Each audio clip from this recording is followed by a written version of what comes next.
Hi friends, welcome to Thanneer Raju YouTube channel. ఈరోజు అయితే వినాయక చవితి కదా. వినాయక చవితి నేను మొట్టమొదటిసారి మా ఇంట్లో వినాయకుడిని అయితే పెట్టాలని అయితే చూస్తున్నాను అనమాట. అందుకని మనం చేయాల్సిన పని ఏంటంటే మార్నింగ్ లేవగానే తలస్నానం చేసేసి మంచిగా ముందుగా మన గుమ్మాన్ని అయితే పూజ అయితే చేసుకోవాలి. ఎందుకంటే లక్ష్మీనారాయణలతో సమానం అనమాట. గుమ్మం అయితే వచ్చేసి ఫస్ట్గా గుమ్మాన్ని అయితే మార్నింగే గుమ్మాన్ని అయితే పూజ చేసుకోవాలి. ఆ తర్వాత మనం ఇంటికి కావాల్సినవి అయితే కొన్ని అయితే తెచ్చిపెట్టుకోవాలన్నమాట. మామిడాకులు, పువ్వులు అలా మన ఇంటిని డెకరేట్ చేసుకోవడానికి అవసరమైతే ఏదైతే ఉందో అవి మొత్తం చూస్తున్నారుగా. నేనైతే కొన్ని మామిడాకులు అయితే గుమ్మానికి అయితే కట్టానమాట. తప్పకుండా అయితే కట్టాలి. అలాగే ఇక్కడ వినాయకుడిని పెడతానికి చూస్తున్నారు కదా, ఒక చిన్న మండపం లాగా అయితే రెడీ చేస్తున్నాను. అలాగే మా అమ్మగారు అయితే చూస్తున్నారు కదా, స్వామివారికి కావాల్సిన పూజ సామాన్ అయితే మొత్తం కడిగి క్లీన్ చేస్తున్నారు అనమాట. నేనైతే వెళ్ళి విగ్రహాన్ని అయితే తీసుకొచ్చాను అనమాట. మట్టి గణపతినే తీసుకొచ్చాను. చాలా కష్టమైపోతుంది, మట్టి గణపతులు అయితే ఎక్కడ దొరకట్లేదు, అంత డిమాండ్ అయిపోయిందనమాట. నేనైతే మొట్టమొదటిసారి పెడుతున్నాను వినాయకుడిని. క్షమించమని అడుగుతున్నాను అనమాట. కొన్ని ఏమన్నా తెలుసో తెలియకో చేసుంటే. చూస్తున్నారు కదా, నాకు తెలిసిన కాడికైతే చేస్తున్నాను, అడిగి తెలిసిన వాళ్ళని. ముందుగా అయితే కొన్ని బియ్యం అయితే పోసి అందులో కొంచెం పసుపు, కుంకుమ అయితే వేసి వాటి మీద ఆకులు అయితే వేసి వినాయకుడిని అయితే పెట్టాలంట మనం. నేను కూడా చూస్తున్నారు కదా అలాగే చేస్తున్నాను. నేనైతే కింద 2 బాదమాకులు అయితే తీసుకున్నాను. కొంచెం పెద్దగా ఉండటం వల్ల ఆ బాదమాకులు అయితే 2 పెట్టేసి దానిపైన మళ్ళీ తమ్మలపాకులు అయితే పెట్టాను అనమాట. వాటిపైన వినాయకుడిని అయితే పెట్టేస్తున్నాను. చూస్తున్నారు కదా. ముందుగా అయితే డైరెక్ట్గా కింద టేబుల్ మీద పెట్టేద్దాం అనుకున్నాను, పీట పెట్టేసి.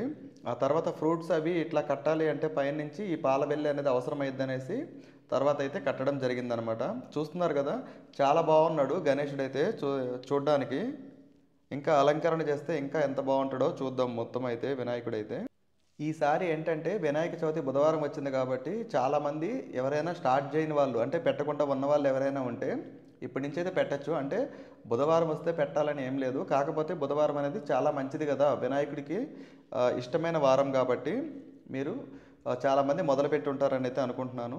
అలాగే 21 పత్రికలు అయితే స్వామివారికి సమర్పించాలి. చూస్తున్నారు కదా, మొత్తం నేనైతే పెడుతున్నాను. అలాగే స్వామివారికి ఇష్టమైన గరికి కూడా వెనకాల, స్వామివారికి వెనకాల అయితే డెకరేట్ చేయడం జరిగిందనమాట.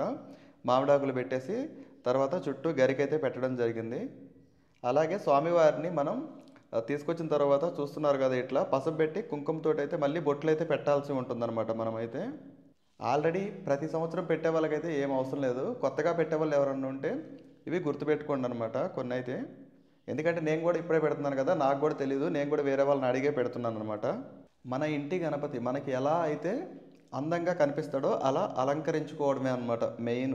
ఇక్కడ ఏంటంటే భక్తి, శ్రద్ధ అనేది ముఖ్యం అనమాట. ఎలా చేస్తున్నాము ఏంటి అనేది తర్వాత చూస్తున్నారు కదా. మొత్తం రెడీ అయిపోయిన తర్వాత వినాయకుడు ఎలా ఉన్నాడో చాలా బాగున్నాడు కదా. మొత్తం గ్రీన్గా తయారు చేసినాడు. నేనైతే కింద కూడా అరిటాకులు వేసాను. మొత్తం అంతా చుట్టుపక్కల చాలా గ్రీన్ కలర్లో పెట్టాను అనమాట. పంతులు కూడా చెప్తున్నారు కదా, ఈసారి గ్రీన్ కలర్ బట్టలు వేసుకొని పూజ చేయండి మంచిదని. అలాగే నేను వినాయకుడి చుట్టూ కూడా మొత్తం గ్రీన్ కలరే పెట్టేశాను అనమాట, వేరే కలర్ ఏం లేదు. చూస్తున్నారు కదా, చాలా చక్కగా అయితే కనిపిస్తున్నాడు వినాయకుడు అయితే మనకు వచ్చేసి. ఏం లేదు ఇక్కడ పూజా విధానం అనేది నేనైతే మొత్తం చాలా వరకు అడిగాను, వాళ్ళు చెప్పింది ఏం గుర్తులేదు. చాట్ జీపీటీలో కొడితే మొత్తం క్లియర్గా వచ్చేస్తుంది అనమాట. ఫస్ట్ నుంచి లాస్ట్ వరకు మనకి మొత్తం అయితే క్లియర్గా వస్తుంది. ఎలా చేయాలి ఏంటి అనేది క్లియర్గా ఇచ్చేస్తున్నాడు అనమాట.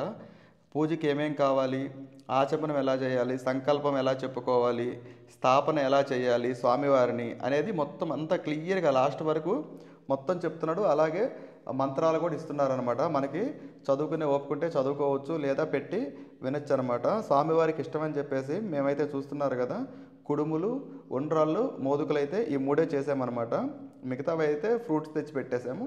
అలాగే ఫస్ట్గా మన ఇంటి కులదేవతకి అయితే దండం పెట్టుకొని దీపం అయితే వెలిగించాలి. ప్రతి ఒక్కరికి అది ఇంటి దేవత కానీ కులదేవత కానీ ఉంటుంది కదా, మనకి మెయిన్ ముఖ్యం అనమాట. అక్కడి నుంచి మన పూజ అయితే స్టార్ట్ చేయాలన్నమాట.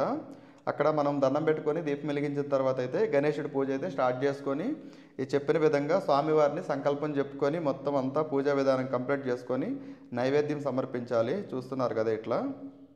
నాకైతే ఫస్ట్ టైం కదా, అంతా కొంచెం కొత్తగా ఉందన్నమాట. మొత్తం అంతా నాకు తెలిసిన కాడికైతే మొత్తం చేస్తున్నాను క్లియర్గా. నెక్స్ట్ టైం అయితే మంచిగా చేసుకోవడానికి అవకాశం ఉంటుంది, కొంచెం అలవాటు అయ్యిద్ది కదా మనకి. ఇప్పుడంతా ఎలా చేయాలి ఏంటి అని వేరే వాళ్ళని అడగటం, మనం చేయటం అన్నట్టు ఉందన్నమాట. చెప్పాను కదా, మనకి చాట్ జీపీటీలో కూడా క్లియర్గా వస్తుందన్నమాట. స్టెప్ బై స్టెప్ అయితే మొత్తం వస్తుంది క్లియర్గా. చూసుకొని మనం పూజా విధానం అలాగే మంత్రాలు అన్నీ అయితే చెప్పుకోవచ్చు అనమాట. ఇక్కడ మెయిన్ ఏంటంటే స్వామివారికి వినాయక చవితి వ్రత కథ అయితే ఉంటుంది కదా, ఆ కథ వచ్చిన వాళ్ళు చదువుకోండి, లేని వాళ్ళు పెట్టుకొని టీవీలో కానీ ఫోన్లో కానీ పెట్టుకొని వినండి. ఎందుకంటే అది ముఖ్యం అన్నమాట. మనకి చంద్రుని చూస్తే మనకి ఈరోజు నీలాప నిందలు అయితే పడతాయి అంటారు కదా, వాటి నుంచి మనం తప్పించుకోవడానికి మనకి ఉన్న ఏకైక అవకాశం ఇది ఒక్కటే అనమాట. వినాయక చవితి రోజు వినాయకుడిని పూజించి ఆ వ్రత కథ విన్న వాళ్ళు ఎవరైనా సరే విని అక్షింతలు నెత్తి మీద వేసుకోవాలి. ఆ తర్వాత మనం చంద్రుని చూసినా సరే ఆ దోషం అయితే మనకి రాదంట. అలాగే సకల గణాలకు అధిపతి అయిన గణేశుడు మనకి అన్ని విధాలుగా కూడా మంచి చేకూరుస్తాడు అనమాట, మనము ఈ వినాయక చవితి పూజ అనేది కంప్లీట్ చేసుకుంటే. ఎందుకంటే ప్రతి దేవుడిని మనం ఎవరిని కొలవాలన్నా ఫస్ట్ మనం మొదలు పెట్టాల్సిందే వినాయకుడి దగ్గర నుంచి. కాబట్టి అలాంటి వినాయక చవితిని ప్రతి ఒక్కళ్ళు చేసుకోవడానికైతే ప్రయత్నం చేయండి, చాలా బాగుంటుంది. ఇంటిలో పెట్టలేని వాళ్ళు బయట మండపాల దగ్గర అయితే గణేషుని పెట్టుంటారు కదా, తప్పకుండా మీరు అక్కడికైనా సరే హాజరవ్వండి. ఎందుకంటే ఇది సంవత్సరంలో ఒక్కసారి వచ్చేది కదా ఈ నవరాత్రులు అనేది. తప్పకుండా ప్రతి ఒక్కళ్ళు నియమ నిష్టలతోటైతే ఈ పూజలు పునస్కారాలు కంప్లీట్ చేసుకోండి, చాలా బాగుంటుంది. పూజ మొత్తం కంప్లీట్ అయిపోయిన తర్వాత తెలిసో తెలియకో ఏదైనా అపరాధం చేస్తుంటే క్షమించమని వినాయకుడిని ప్రార్థించుకోండి, అంతే, ఇంకేం లేదు. పూజ అయితే కంప్లీట్ అయిపోయినట్టే అనమాట. వీడియో కనుక నచ్చినట్టయితే లైక్ చేయండి, షేర్ చేయండి, మన ఛానల్ని సబ్స్క్రైబ్ చేసుకొని సపోర్ట్ చేయండి. Okay, bye friends.